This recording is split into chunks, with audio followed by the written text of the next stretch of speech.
Rewmi 24 TV. jaa ngeen jëf mbokk yi Kawtéf lu doy waar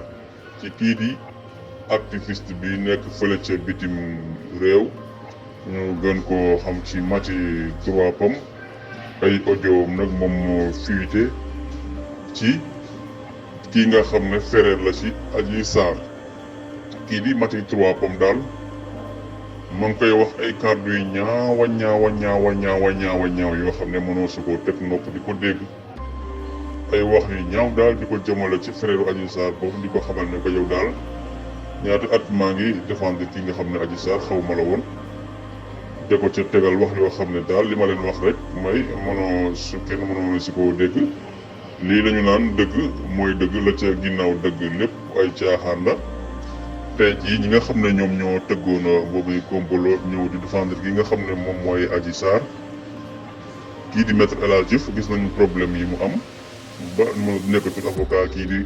Adji Sarr gis nañu tamit Gabriel Kane moom mii nga xam ne bu taxawee sax léegi boo ko waxee mu ne la bu fi wax waxu Adji Sarr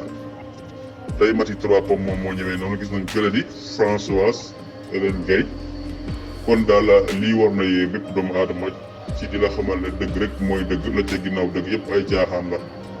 maty 3 pommes nag ku nekk xam na ko fii ci Sénégal